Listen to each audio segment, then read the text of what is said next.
Hi there, everyone. Welcome back to our Mast 360 Facebook Live. And we are live here the day before Halloween. And so I've got my pirate hat on. This is my trick-or-treating costume for tomorrow night. I'd love to know while people are hopping on, first, of course, who's on here with us. So let me know, say hi in the comments and where you're from. And if you have a costume for Halloween, I would love to know what your costume is. We might as well have a little bit of fun while we're on here. So my trick-or-treat Halloween costume for tomorrow night is a pirate. And this is my really cool pirate hat I got off of a cool person on Etsy, and got feathers back here. So if you got a costume, I'd love to hear about it or post a picture in the comments. In the meantime, this is our summit kind of wrap up Facebook Live today. So we're going to be wrapping up this summit. I want to talk about some of the questions that you guys have, but I really want to ask you, what was the one new resource that you discovered during the summit for your health? What did you learn? Was it a piece of information that really stood out to you? Was there a talk that stood out to you? Was there something like a supplement or device or something like that you're really excited about? Some kind of nugget around foods or mold or just MCAS supplements or medications? What did you learn from the summit? And if you didn't get a chance to check it out, don't worry. You'll pick up some things just from the comments here. But it's good to see you guys. I'm so glad that you're on with us. And I see Stacy and Mary and Fernanda and Tracy and Carmel right now. So we're just popping in. Hi, where are you from? While everybody's joining, for those of you who just came on, wearing my pirate hat because this is my Halloween costume for tomorrow, and I love Halloween. And so we're talking about what is a one new resource, or like what's the one thing you picked up from the summit that really helped you. And Fernanda said Gail Clayton food rotation. Nice. And Tracy said nervous system resources really stood out for her. We'll see what other people say here. So while we get some of that feedback, if you have, Stacy saying, love Dr. Mamak Shakib. Thank you. Okay, good. And Danielle says, learned about peptides. I'm in New Mexico. Okay, so you'll listen when you get back. No problem, Danielle, and you can catch the replay too. So one of the things that I keep talking about is how Dr. Kelly McCann just talked about how whether or not we are going to heal comes down to, are we going to love ourselves, and how much do we love ourselves, and do we love ourselves enough to do what it takes to change our lives and to heal? And that was one of my favorite interviews, and I'd love to hear what yours. And there's so many that I just loved. I love Jacob Teitelbaum. Did anybody hear his talk? Did anybody hear him talk about surrender and talk about how he went from being a med student and a full-time nursing, working in nursing full-time, and a med student, and on track to graduate in 3 years. And then he got severe flu. His family couldn't help him. He ended up homeless, and how he got his life back. Did anybody hear that? That was so powerful. Let's see. Mary Ann says, Neil Nathan's talk on limbic, vagal, and mast cell from Michigan, major issues for you. I'm so glad you heard that, Mary Ann. He's an incredible practitioner, a dear friend. He's my close mentor, and we talk regularly. Anything he says, anytime you can listen to him, I would listen to him. He's just, I call him the Yoda of functional medicine. And he's very wise and really understands sensitivity. So when he teaches practitioners, he reads from the Dr. Seuss book on the Lorax. And he says, and in the Lorax, he's there for the trees. And Dr. Nathan says, I'm here for the sensitive people. And so I just have so much appreciation for him. And let's see, Lydia said the oxalate mold connections. Yes, yeah, that's huge, isn't it? So we were talking about how Candida feeds on oxalates, and there is clear research showing Aspergillus produces oxalates. So when Aspergillus colonizes in us, this was a game changer for me too, Lydia, because I had lowered my oxalates, but I was still having such severe oxalate issues, and I couldn't figure out why because I was on a low oxalate diet. Well, I had major Aspergillus colonization. And so all that Aspergillus was creating the oxalates, even with me being on a low oxalate diet.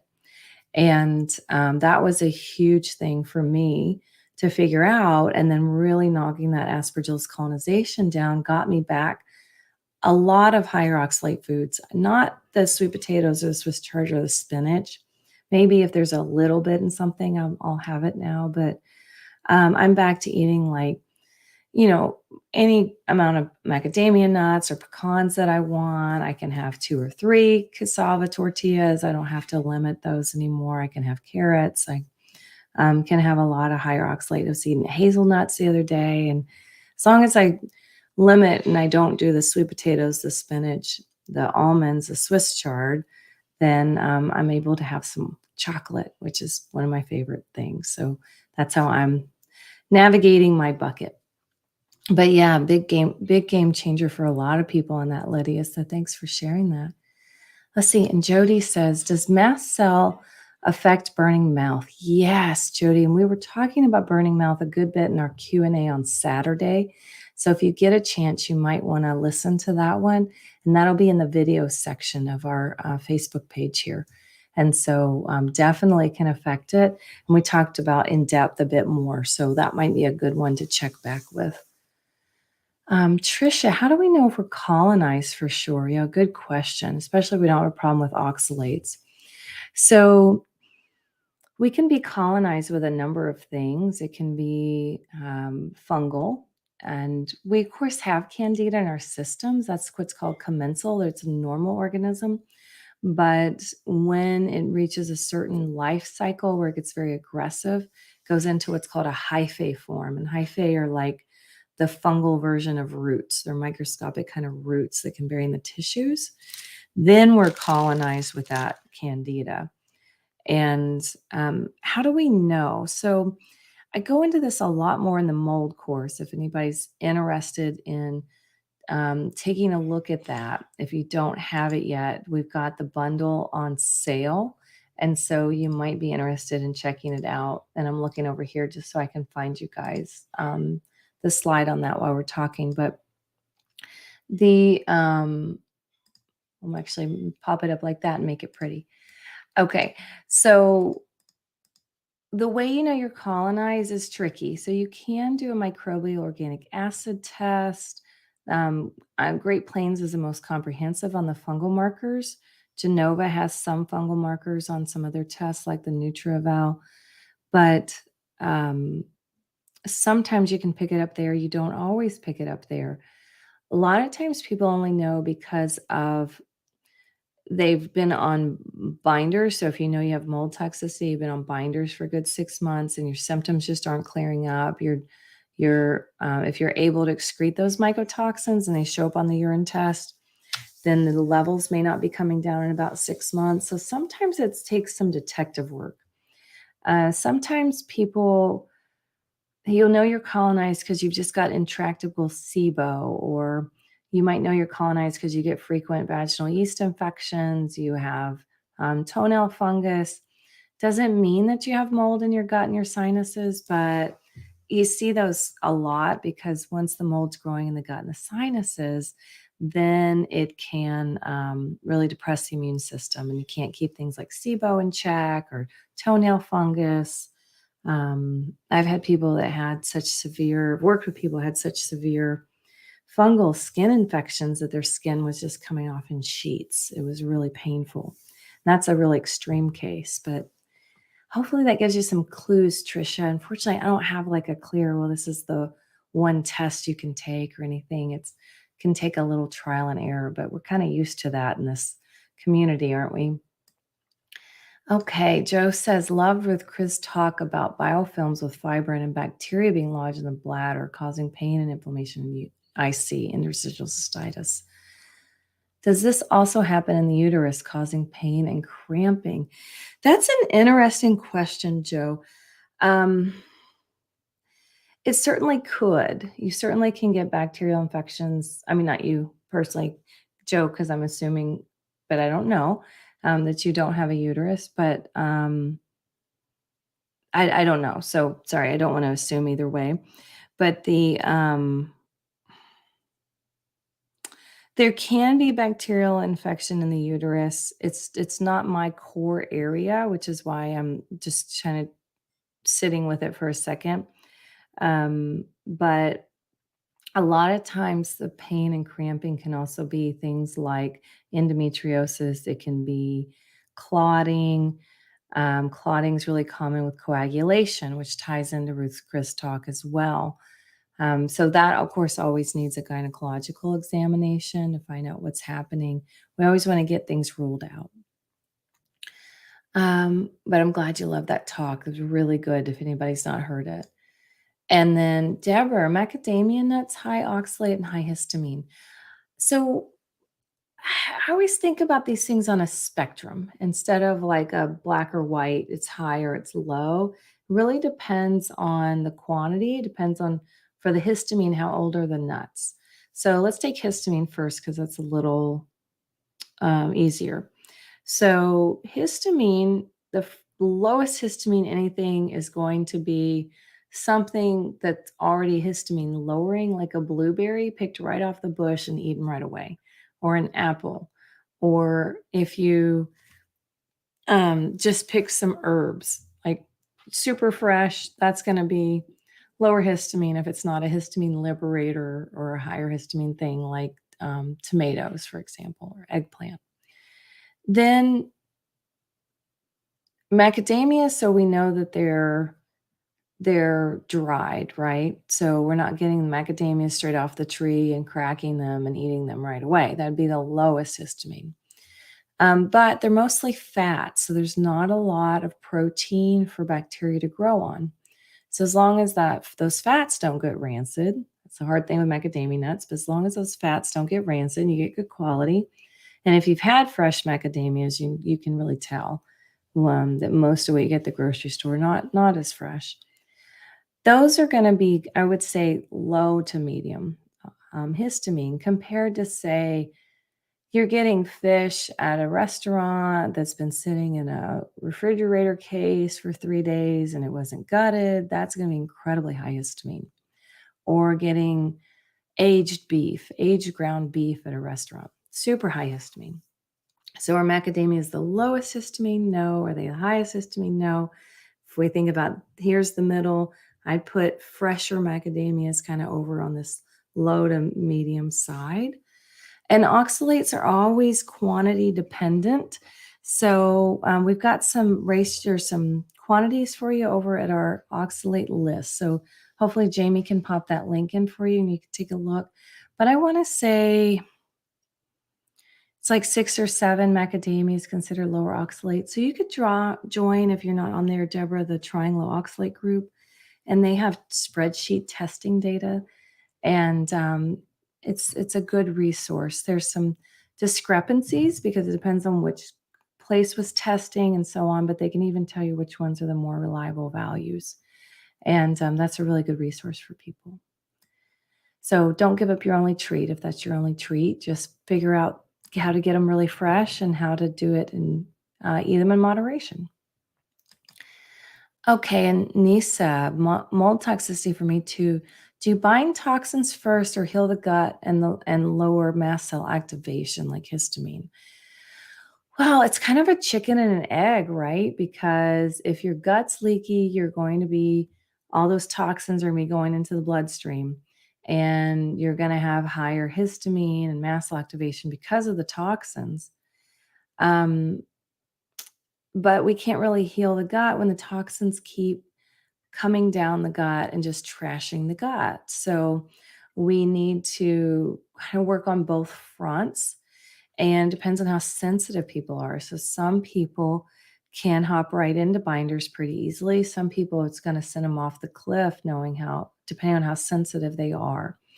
So sometimes people have to soothe the gut and then bring on the binders. So I think of that the stabilization phase. Can we stabilize the gut enough to tolerate the binders and then bind up the toxins? And then we go back and we finish supporting the gut lining in its normal healing process. So that's typically how it happens for most people that I've worked with in the clinic. And there's always exceptions because we're the land of exceptions, right? Nobody here is on the normal healing map, or you probably wouldn't be here. You would have had success with the first functional protocols you tried and all of that. So I don't have any absolutes, but that's the general rule of thumb for most cases is we're going to stabilize the gut, bind the toxins, and then once we really address those toxins, and any other kind of GI imbalances, then we have a chance to support the gut lining and really healing. And sometimes we got to work in tandem on things. Sue said she really liked the talk on fibrins and biofilms. So if anybody's had bladder issues, UTI issues, definitely check in with that talk by Ruth Kriz. Breeze, do you have an opinion on my mycolabs? Yeah, I talked about that some in the Q&A on Saturday. So let me refer you back over there. It's a little bit of a complex answer. So the most economical, surefire way that I know right now, because the my mycolab testing is still up for a lot of debate about how it's being used. And I've got some new information from Dr. Pejman Ketterai that I'm still working through on how he's using this antibody testing. So I'm opening my mind again because I'm always open to new ideas, and my perspective shift as I learn new information. But so far, I've still been using, if we've got a budget concern, I use real-time urinary mycotoxins test. And over on our resources page, let me show you all that. You can actually self-order. And so this is our mastcell360.com/summit. This is where you can get all kinds of resources. And there's still some good sales up going on. But if you come in here, and then this is into categories, so you can go into test kits, and a lot of things you can self-order now. So if you have a practitioner, I would get it through them, because if your practitioner orders for you and something comes up, they can actually call a lab if they have questions or there's some kind of discrepancy or it seems like something was misrun. So if you have a practitioner, it's really helpful to get these through. It's helpful for you to get them through your practitioner. But if you don't, you can self-order. If you don't have a practitioner who understands the stuff and you've got to step yourself through, then you can self-order and use our courses and get yourself a long way. I can't promise everybody can get all the way there without a practitioner, but you can get a good bit. And this is where you could self-order that real-time mycotoxin test. This is the one that if we can just get one, I have people get this one. And then if we have the budget, we'll also get the Great Plains one. So the MyMyco Lab, I'll probably do some more on that as I understand better how Dr. Ketterai is using it, because he has a really interesting and way of looking at it that makes a lot of sense to me, but it's going to take me a little bit to dig into it. Let's see where else we can go, and I'll show you guys a little more of what's over here too in a minute. So what do I think of the gamma core Dr. Nathan talks about? Some people love the gamma core. It's pretty intense. My personal sense is it's a little too intense for my nervous system. Now, but Dr. Nathan has said for some people, chronic pain is a game changer. And so if you have a super sensitive nervous system, like mine, and just to give you a clue of what that might look like, up until recently, I could not ever work on Wi-Fi. When I would use any kind of microcurrent, it would feel really intense. I had to start the Resimax on low. Now I'm on high, on the high protocol. But if you're in that camp, the gamma core might be intense. If you can do the Resimax on high, if you can do frequency-specific microcurrent on 200, 400 milliamps, then you may be okay with that gamma core. And we're going to do more on this Resimax. I promise you guys, we had some shifts happening with marketing, and we've been making a lot of changes. And so we've got an incredible marketing team. And so they're working on getting that together for us. Just the summit kind of took over, but we'll get there to talk about that. I know you guys have been waiting to hear about it. Chelsea, hi, Chelsea. Do we have resources for understanding menstrual flares? Oh my gosh, Chelsea. I would check with our blog posts on estrogen dominance. So Jamie can stick that in there for you, estrogen dominance, and see if that resonates with you. There could, of course, be other things. I've seen a couple rare cases of progesterone dominance. It's really uncommon, but I have seen it. And, work with somebody who's got good experience with women's hormones that can help you pin down what's triggering that so you can get some relief. I had estrogen dominance, but I also didn't know about the hypercoagulation where your blood gets thick and clots. And I was throwing horrible clots, and that was causing me debilitating pain where I was bedridden for 3 days a month. So working on that was a game changer. So I hope you get some relief, Chelsea. Now, I think we got a lot of new people here. It's really good to have you guys with us. Anise says, butternut squash or mango high in histamine. They're both lower histamine. And so Yasmina Kellenston was the person that I first followed in histamine intolerance and mast cell activation. And I really loved her work because she emphasizes nutrient dense, which she died a few years ago of aggressive breast cancer, but she had a big emphasis on nutrient dense, and she used a lot of those in her recipes, Anissa. So all of that to say, she used a lot of those in her recipes because of the nutrients that help balance mast cells and histamine.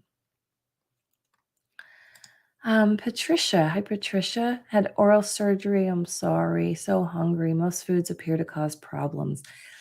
Having had braces and that were for my airway, so I got cranked pretty hard on those. I didn't have oral surgery, but I can relate to super soft foods. I did a lot of pureeing, Patricia. I would puree soups. I would make frozen ice cream with frozen fruit in a high-speed blender, like a Blendtec is what I have, or a Vitamix. And I would blend that down and have something cold if you're okay with cold. I would mix in things like MCT oil to have some fat in there, or coconut oil. And I did a lot of the pureed soups. So I hope that gives you some ideas. I know you're hungry. See what you can do with the foods you can eat and how you can puree them. And I hope you feel better soon. Sydney, if you have candida overgrowth and mold exposure, can you give probiotics first if you don't have SIBO? Sure. Yeah. If that works for your case, there's no reason that you can't. It just always comes down to, is it going to work for you? Is the right timing for you? But most people without SIBO can do probiotics. And then if you haven't checked out the mold course, you might want to check that out. Especially with this bundle that we have. And we're going to be doing more about mold next week, you all. I'm really excited about it. We're going to have mold week next week. But you can check in there. I've got very specific probiotics that help bind mold that I talk about in there, and I show you the research on it. So you might take a look at that, Sydney, if you're dealing with mold issues, if you haven't checked it out yet. And then Anissa again, or Nissa. So the gentle of calming before binders, what does that look like? So first, you could go check our Facebook Live on the MC360 method. And that gives you kind of the big overview of the process that we use in the clinic here and kind of our overall process in our courses and everything that we teach. And then there's all kinds of ways to do that. So the supplements course is the part of that, the nervous system course. So that's where, if you guys are interested, this is our best sale on all 3 courses. So we have a supplements course, I have a nervous system course, and I have a mold course. And the mold course has a basic and an advanced, depending on If you're a beginner in all of this, you want the basic probably. If you're I love summits, I love podcasts, I listen to everything, I devour it all, or you're a practitioner. So more of an advanced layperson practitioner, the advanced will be more what you're looking for. But this 35% off is our biggest sale of the year. And this is a really rare sale for us. So you might want to check that out, and lots of details because it's so individualized. And so I teach you in those courses how to individualize it for yourself, for your own case. So I hope that helps you. Okay, and Fernanda, we talked about my Myco Lab on Saturday in the Q&A. So check back there and you'll get lots of details there. It's good to see you here. Jamie, I developed POTS and MCAS after mold. Will treating the mold and MCAS help alleviate POTS? Good question, Jamie. We've got a whole Facebook Live too that we did on dysautonomia and POTS. You might want to watch. But mold can really dysregulate the vagal nerve, and the vagal nerve is highly involved in POTS. The other thing that can happen is that mold triggers hypermobility, and I talk a lot about why in that Facebook Live. Can trigger hypermobility, then things start to get out of whack. Then that's the technical term. Now, the technical term is that things can get sublux, so you can get subluxations of the vertebrae, and then as you get those subluxations, you can get pressure, like physical pressure against the vagal nerve that can affect POTS as well. And I've had that side of it, and especially if you had any history of neck injuries, but I've seen this in people with never been in a car accident, never played sports, never fell off the monkey bars and hit their heads, but they have that loose ligaments. So the vertebrae shift too much and compress on the vagal nerve. But it can really alleviate POTS, and there's a lot that you can do, Jamie. So check those resources and check in the summit, Andrew Campbell's talk on dysautonomia. It's a game changer if you're dealing with POTS. Okay, Marilyn. Hi, Marilyn. Don't remember insulin lowering discussion. Really struggling with a vast amount of MCAS. Oh, I'm so sorry. Not sure how much unstable thyroid levels are affecting it. They could be affecting it. They certainly could. So what you might check back on is Saturday's Facebook Live. We talked about blood sugar. And then I did a Facebook Live on thyroid with Dr. Becky Campbell. So you might check that one too, Marilyn. And that might have some resources and ideas for you. Okay, so today is kind of about what are your next steps, guys. So what are you doing next after the summit? And I'm going to do a few more of these questions, and then I want to give you some resources here. So Debbie's got high heavy metals and mold. I was thinking about doing an IV chelation for the metals. Should I take a mast cell protocol to prevent a reaction? I don't detox well due to genetics. Great questions, Debbie, and absolutely the right way to be thinking about all of this is to ask these questions and be wondering about the effects. Really smart questions to be asking. I don't know your case, and I don't know how high the heavy metals are, so I can't tell you what to do. I can give you some generalizations, but you have to think about them and see if they're right for your case and talk with your practitioner about it. And so typically when somebody has metals and mold, typically you want to detox the mold first because of two reasons. One, there's always a massive amount of mast cell activation with mold. And when those metals get chelated, they're going to cause a huge amount more. So I have seen some pretty serious consequences in some people, not all, but some sensitive mast cell people who IV chelated metals before addressing mold. If you're sensitive, I would say, unless those metals are extremely high, to really think twice about whether to go ahead and chelate. That's my personal opinion. Again, I can't tell you what to do. I don't know your case. I can't prescribe or treat you or anything like that. And I don't prescribe or treat. I do consulting. But that's my opinion on it. Now, what are the exceptions? Because there's always exceptions. The exceptions are if you've got metals showing up in blood work. If you've got metals showing up in blood work, or you've got metals that are showing up in a not a hair metal test, but a urinary provoked metal test. And you've got metals up in the pretty high range. We're talking like mercury, lead over 50. This is how I was trained with Dr. Nathan, okay? There's going to be all kinds of differing opinions, and that doesn't mean that what I'm saying is right for everybody. So I'm just sharing the generalizations that work for the people I've worked with in my clinic. And that does not mean it's right for everybody. But typically, we would have a discussion about whether it was the right timing for IV chelation of metals, unless they're that super high and there are neurological consequences happening, like Parkinson's, like Alzheimer's, a lot worsening of ADD or neuropsychiatric symptoms. Then it might be time to do that early on. Regardless if you have MCAS, if you're doing IV chelation for metals, I would definitely do a mast cell stabilizing protocol, pretty heavy duty. I was IV chelated for metals 15 years ago, before we knew about mold, before we even knew that I had tick-borne infections. Well, it was suspected, but the testing was really in its infancy then. It's still problematic now, but it was awful. And I felt like I wanted to die for a whole week. That was my experience. I've had other people came in the clinic, they had been IV chelated for metals before, and they were like, I was fine, but they weren't as sensitive as I'd been.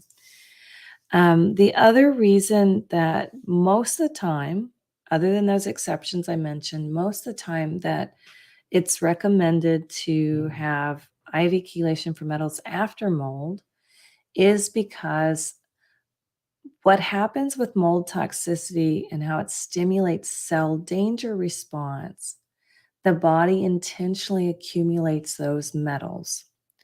And it's accumulating those metals in the tissues, one, to protect the cells in the rest of the body, to keep it out of the bloodstream from doing more damage while the body's focusing on mold. And there are a lot of infections that feed on heavy metals, and they use those heavy metals to help them with their reproduction. So metals moving through the body can make certain infections, like certain tick-borne infections, for example, much more aggressive, and metals get used in biofilms. So, and sometimes you want those biofilms to stay in place until the right time. So all of this is about the right approach, the right timing, the right supports for each person. So I'm going to say that again. It's the right protocol, the right supports, and the right timing and order of operations for each person in front of us. That's why we're all off the map. That's why that these blanket protocols work for 80% of people, which is considered the gold standard. But they don't work for the 20% of us that are sitting on here or that are out there don't even know they have MCAS and all of that. That's what we're dealing with, is that 20% that the standard protocols fail. So it doesn't mean the standard protocols, there's anything wrong with them. They're not. We just have to know they only work for about 80% of people. And since we've had the pandemic and the other things that really trigger MCAS severely, and the global traumas and all the stuff we've been having, that 20% is growing to fewer people are the standard protocols are working for. So that's why I don't have these easy answers, you guys, is because none of us on here are just give me the blanket protocol. I can follow the one-page PDF and I'll be fine. We don't live there. That's not the land that we're in. And so we've got to know, we got to be educated. And that's why I do these Facebook Lives. And I had so many people that helped educate me and continue to, and you guys continue to educate me, which I'm so pleased about and love. I learned so much from you all. And that's what we have to do, is come together as a community and share these things, share this information. So I'm going to do a few more questions. I know we had a ton of people hop on. So just let me do our disclaimers again real quick, that this is for informational, educational purposes. Not here to treat, diagnose, cure, prevent any illness or disorder or disease. Do work with your healthcare provider. And if you see affiliate links, that may mean that Mast Cell 360 makes a small commission. That's where the company donates back to us for supporting them. We're super circumspect about everything we recommend. It's been trialed in the clinic. Most of it I have purchased myself and tried myself and tested out before I'm willing to talk about it. So all these air filters, the sauna, the Resimax, the frequency specific microcurrent, the supplements, all the stuff, the vast majority of it, 85 to 90% of it, I've purchased myself and tried it out before talking about it. And most of it, numerous people in the clinic have tried out. So we kind of do a tiered thing. So I try it first if it's all appropriate for me to do. Then we ask people in the clinic to trial it who are further along and are really, excited about trying new things and like to be on the cutting edge. And then from there, we roll it out to you guys. So it never costs you anything more. If you want to use our affiliate links or buy anything through our links, it doesn't cost you anything more. There's never any pressure. But I found that people like to know that that's a way you can support us back. And that money goes to these free resources to keep these going because, as you can imagine, it's a lot to put all this on. We have a whole team. We've got a team of 14 people. That's including me. And that's what it takes to put all this stuff out for you guys and all our free resources or Facebook Lives or blog posts or emails and all of that. So if you want to support us back, that's how you can. And the reason I'm wearing a pirate hat is tomorrow's Halloween. This is my trick-or-treat, part of my trick-or-treat costume. So just bringing a little fun into our Facebook Live here today. All right, let's do just a handful more questions here. And I want to show you guys a few other options for your next steps. And then you discern what it is for you. I'm just going to give you options and invitations. And then the real lesson to learn is how to discern what's right for you. Okay, let's see. Nicola, mast cell health in the UK is very poor. I know. So I'm having a hard time getting a diagnosis. Nicole, we talked about this in the Facebook Live with Dr. Kelly from Thursday that Health Means put on. And so if you go back to the Health Means, if you search your email for Health Means Q&A, we talk about this some and about having a hard time getting a diagnosis. And Dr. Kelly really talked about that a lot. So that might help you to listen to that part. And you said you got all this itchy skin. First your forehead, then your leg. That could be histamine intolerance. It can be MCAS. You didn't get answers from the weekend. Well, you might want to check back with more of the summit recordings, and there might be some others that give you answers. Some good ones to look at would be Dr. Larry Afrin would be really good. You can also check with some of my podcasts, Nicola, where I just talk about the general overall of what the MCAS picture is. And Jamie, could you get Nicola, please, our symptom survey? And I think that'll help you too. So hopefully some of these resources are going to have some answers for you, Nicola. So just keep digging. But I think that symptom survey is really what you're looking for. And check that out and see what you think there. All right, Kenzie, my copper and zinc and copper are both below range. Do we have a supplement recommendation to help increase both at the same time for someone sensitive to fillers? You might check with our supplement store, Kenzie. Now, not every product in here is right for everyone at all because we've got children in our community. So there's some gummies with natural flavors. We have some people who are super sensitive. We have people that I call they're just sensitive. So hypersensitive, sensitive, and then robust. So we have to have options for everybody. But you can check out, it's store.mastcell360.com. And if you come in here, you have to log in to see, you have to make an account to see all the products. But everything in here has been curated. And it was curated by me. Now, that doesn't mean that it's always going to be right for you. So then you need to check the ingredients. Not just you, Kenzie, sorry, but everybody needs to check the ingredients. So, for example, do you want a zinc glossage? Do you want a 30 milligram, a 15 milligram? And then when you come in here, you can take a look at the label and the ingredients and see, oh, will those fillers work for you? That one's pretty clean. But if that doesn't work, then go check. That's why we've got multiple options. So people have options there. But this is a good place to look for really clean products. I don't typically have people take copper. It depends on how low it is, Kenzie. But you could get a really low dose copper if you had to. I don't have any copper in the store because it's extraordinarily rare that anybody in this community can tolerate taking copper. So I just tried searching, but we don't have a straight copper. But there's lots of brands. I think Douglas makes a copper. If you really need a copper, you just got to be very careful and work with your healthcare provider, of course. But copper can be agitating to the nervous system. At the same time, if you really don't have enough, you need some copper. I tend to do copper with foods instead of supplements. And so you could look up high copper foods and see if you tolerate any, Kinsey. If not, and you really need that copper, supplementing makes sense. Jill, we have actinomycetes in our home and our skin. Oh gosh, Jill, yes. Seems to really be flaring. So this is something I've been diving into a lot. I tell you who knows a lot about actinomycetes is Scott Forsgren of Better Health Guy, and he has a podcast on it in the home. And then he recently told me PD Labs, if you call them, you'll have to work with your prescriber. They have a skin wash for actinomycetes. So they have a body skin wash.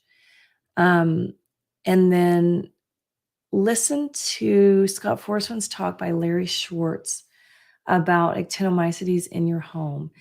Had it in my home too, had it on my skin.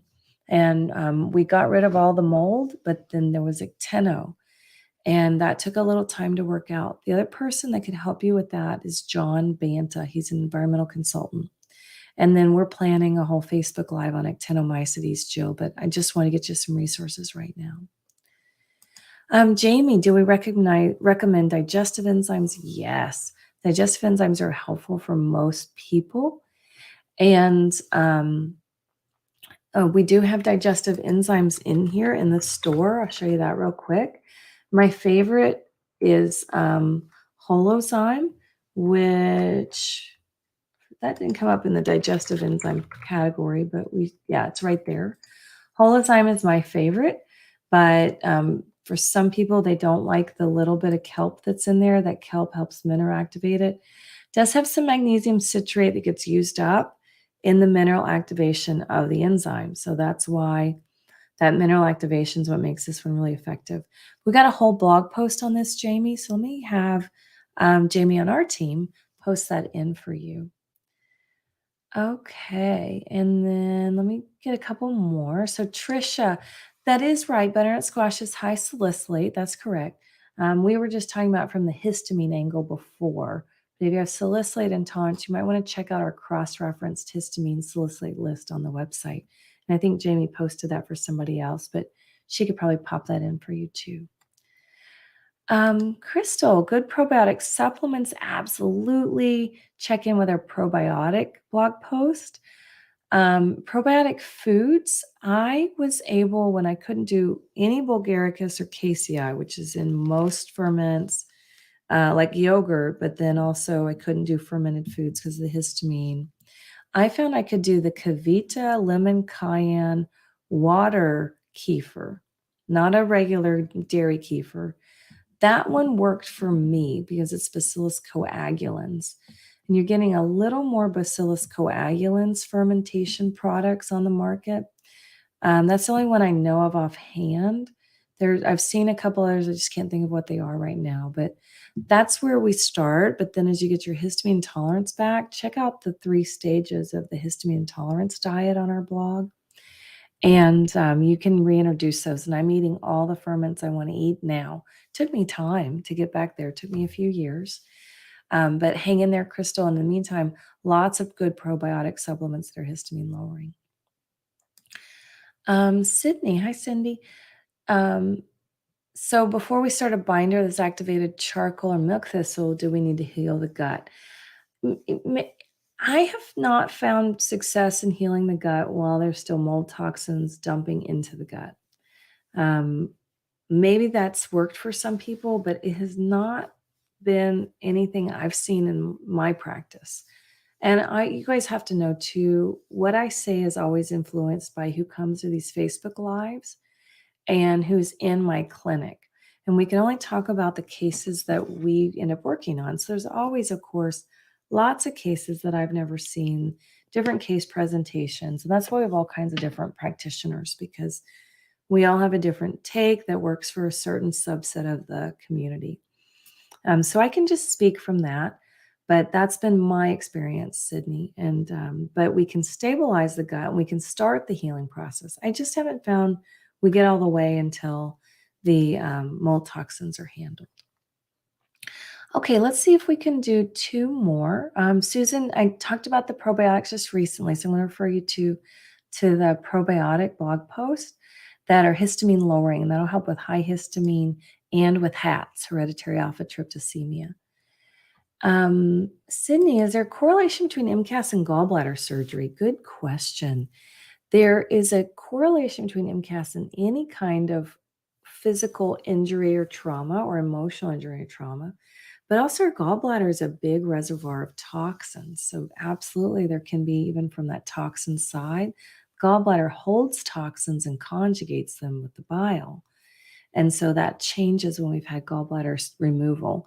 I'm assuming that's what we're talking about.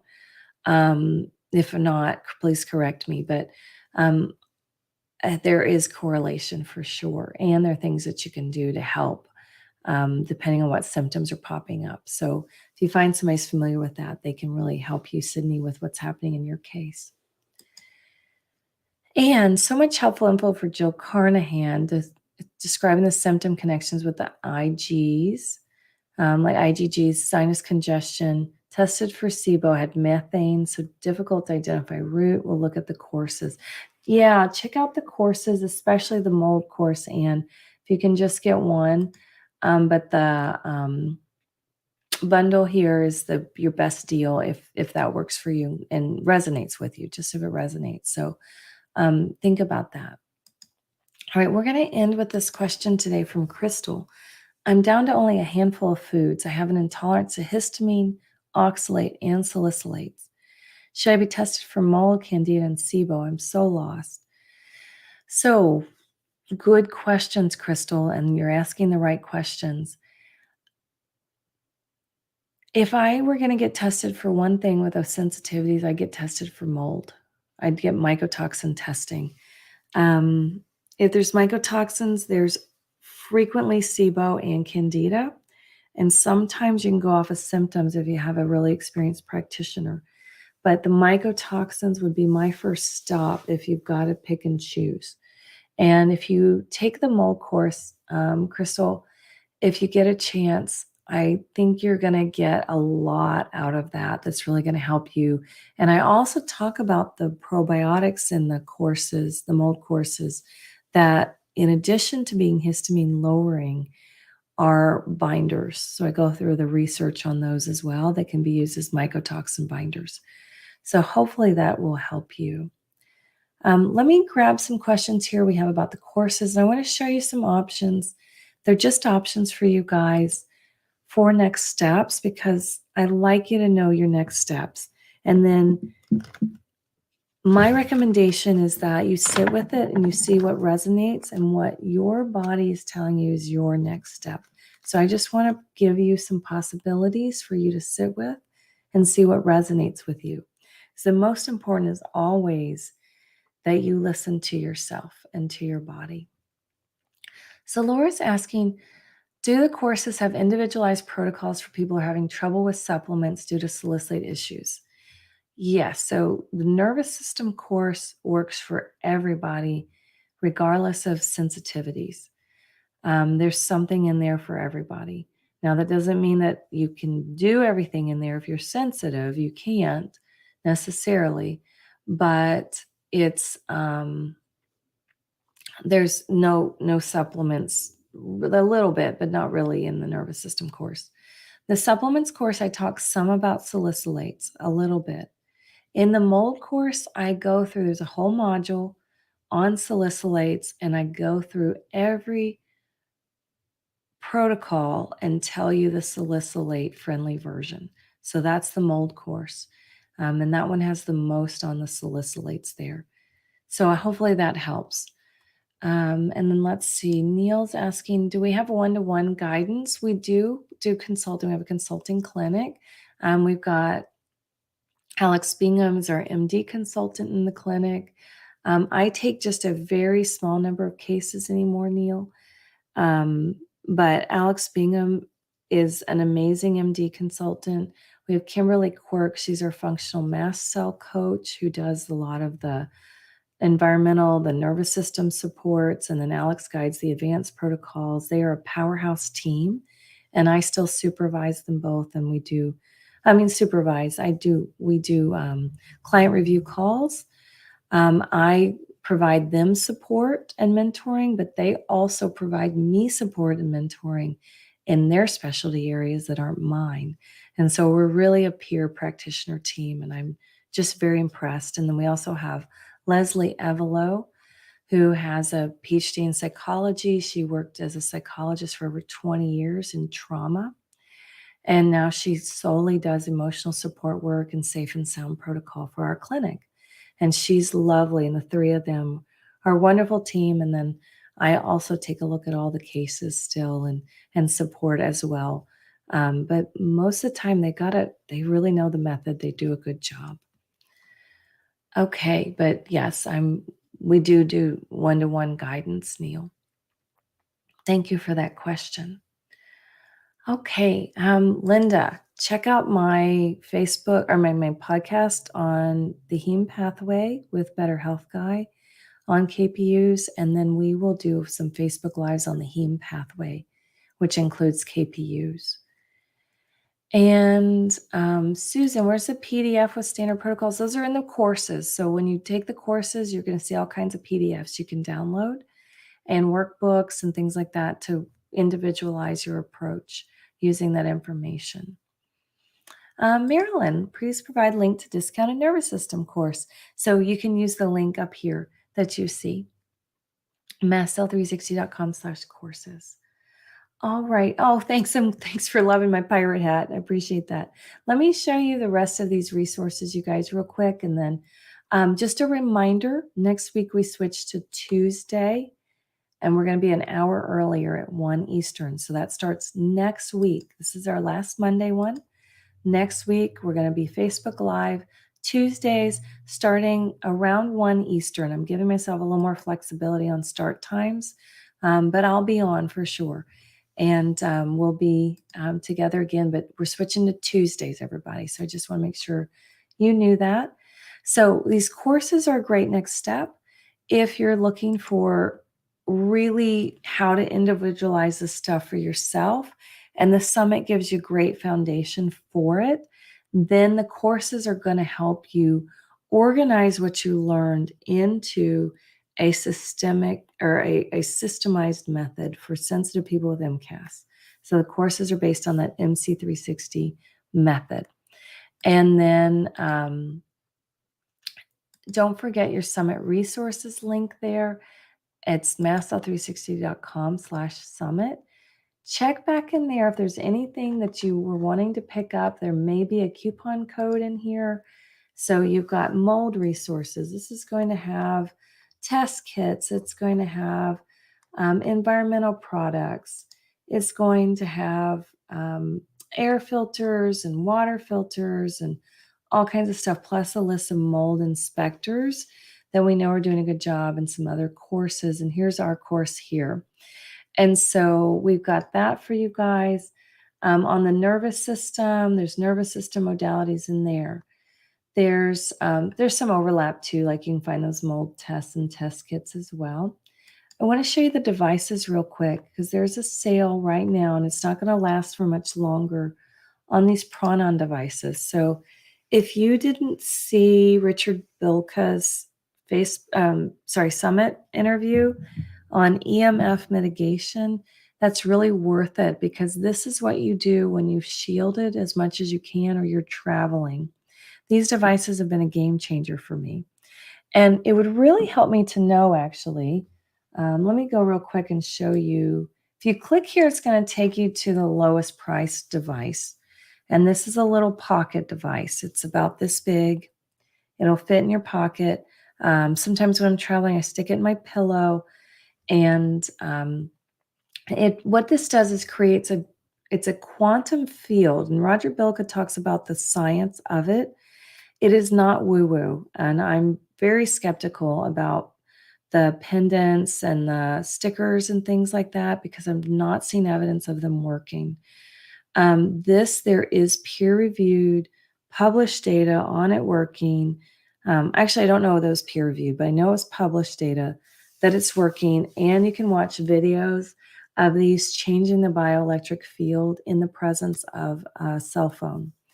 And so they do work. They've really helped me, and I would get bad migraines and neurological issues with EMFs.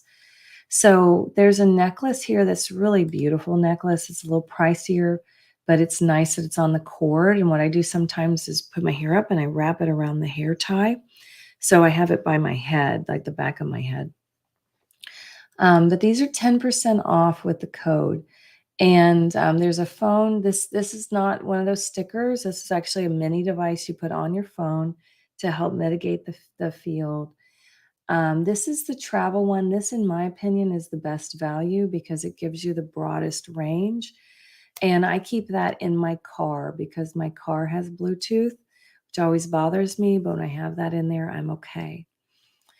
I wanted to ask you all while you're still here, those of you who are here, this product we're thinking about stocking, but I need to know because it's pricey and I have to purchase it first to make it available for you all. If there's about 10 people who would be interested in this, we'll make it available. This is the whole house device, and we could do the 10% off on it. But that device, it's this size. This is the device, and this works for about 5,000 square feet. It gives you really good coverage. I take this when I go stay in a hotel. I take it when an Airbnb, and when I'm working, it's sitting right here on my laptop. And that really gives me great protection. And there's a healing field that's generated. It's not just EMF, but it's a healing field, and it helps the nervous system. If that's something that you would be interested in, if you could just let me know in the comments, that would help us know whether or not to carry that. But if you were thinking about one of those devices, the lowest price is this 5 waves, and you can still get that 10% off just for a few days now. So there's an option. Christina, thank you. She wants the link for the practitioner wait list. So let me get you guys that. If you're a practitioner and you're trying to decide what you want to do, the courses are really helpful. We've had a lot of people take those courses, but we do have it. We've got a waiting list right now. It'll be out next year. Believe it's going to be out January or February is what we're planning for. We're doing 6 months per stage of the MC360 method. And level 1 is going to be stabilization. And I need to add to this and mold detox. Stabilization and mold detox. And we're going to cover all of this plus really in depth. We've got a lot of top people in the mast cell field who are going to come present. I'm so excited. Neil Nathan's committed. Tanya Dempsey's committed. I have a tentative commitment from Dr. Theo Herides, and I know other people are going to join us. So this is going to be a powerhouse training. And we initially were going to keep it to practitioners, but we decided my value is to make education available. Now, this is a huge endeavor, so we cannot do this for free. The amount of team effort, I have to pay my team. They've got to pay their bills. I've got to keep my lights on and keep groceries bought and pay for my supplements too. But this is going to be the most in-depth thing that we have. Laura, it is going to be a certification program. Now, it's a certification program for people that are practitioners. If you're not a practitioner, you can audit. Okay, I've made the decision that we're going to open up auditing to anybody. So if you want to audit, I can't certify you as a practitioner because you have to have practitioner experience. to get certified. And you're going to be able to present cases. You're going to be able to get feedback on cases. If you're a practitioner, if you're auditing, you won't present cases and you won't have the final certification exam. The final certification exam will be running a case, and you'll get feedback from an observing practitioner from our team and from the client. So we will have people who will stand in as clients and give the feedback as well. So that's how we're going to do the certification. It's pretty, like I said, really in depth. So this is where I'm going to put down everything I've learned. Jill, the audit option is that you get access to all the materials, all the calls, all the Q&As. But the audit option is for non-practitioners who want to learn, but have not worked with clients and are not running their own practice. So audit option means you get everything except to be able to get feedback on cases or to ask the Q&A questions, because it's not this format. It's for training practitioners, but I want anyone who wants access to the information to have availability to it. Okay. So anybody can sign up. Then we'll be checking for people who want to get certified. We'll just check the certificates and that you have a practice. But if you don't have practice, you can still sign up. So this is the link for anybody who is looking for that link. If you want to sign up for the waiting list. So Christine, there's your link. Laura, there's the link if you're looking for it. And it doesn't sound silly at all. I love research and learning as well. And I love teaching, but I'm not going to be the only one teaching. We're going to have, like I said, a powerhouse teaching team. And I'm just delighted. So, yeah, check this out. You can sign up for the wait list. Once we have all the details, it'll come out. It is not going to be on par with the pricing for other courses. I'll tell you that ahead of time. It's going to be a practitioner training pricing because of what's going into it. But this is going to be my biggest project ever, and probably my last big project.